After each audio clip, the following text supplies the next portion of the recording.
Berikutnya Pak Muhammad Fauzi, silakan.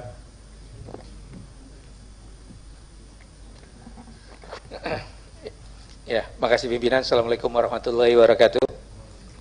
Yang saya hormati pimpinan Komisi 5, yang saya hormati teman-teman Komisi 5, yang saya hormati Bapak Menteri beserta jajarannya. Untuk mempersingkat waktu, Pak Menteri, Pak Ketua, langsung saja saya setuju tadi apa yang disampaikan oleh rekan saya, di mana dalam paparan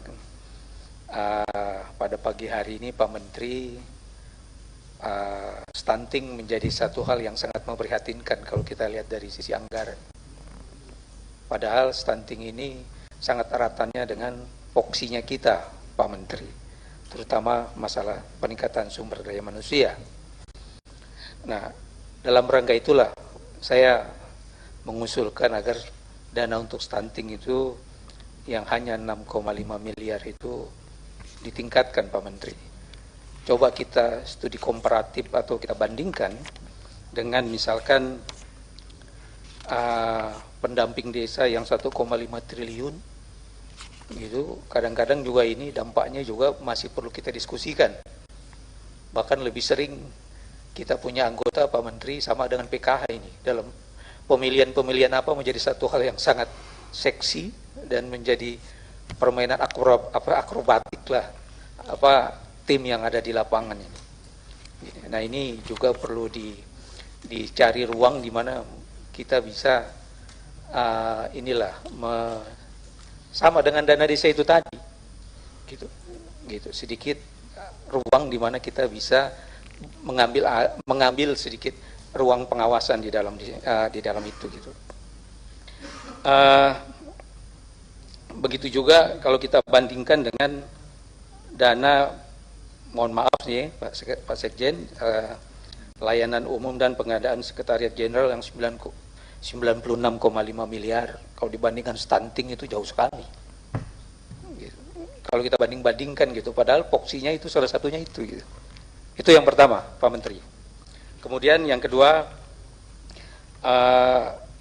ini juga sebaliknya, program Akademi Desa ini sebenarnya juga dalam rangka peningkatan sumber daya manusia. Tetapi ini juga menurut saya kalau bisa dimaksimalkan lagi anggarannya, mungkin hasilnya akan lebih baik. Cuma mungkin peta tujuannya juga harus diperjelas nanti, mungkin Dirjen yang bisa memaparkan dalam pembahasan selanjutnya. Ini dalam rangka kan menuju desa digital, Pak Menteri, ya gitu. Itu yang kedua.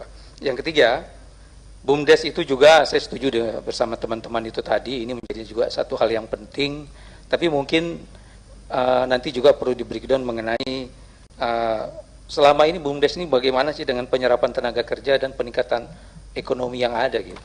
Ini juga yang perlu kami mendapatkan informasinya. Jadi progres BUMDes itu menjadi bisa kita ikutilah. Desa wisata. Nah, di desa wisata ini khususnya di masa pandemi, kira-kira strategi Pak Menteri itu apa gitu dalam desa wisata itu yang sudah ada, terus bagaimana strategi dalam rangka menarik wisata dalam kondisi pandemi kali ini, gitu. Berikutnya masalah sedikit lagi ini Pak Ketua, masalah seperti kemarin lah ya, bahwasannya keberadaan kami di sini Pak Menteri adalah kami ini politisi. Pak Menteri adalah bagian daripada pemerintahan, ya. Termasuk ya kalau Pak Menteri mungkin politis secara terbelakangnya, tapi jabatannya kan tidak boleh itu. Ya. Mempertemukanlah kepentingan ini Pak Menteri.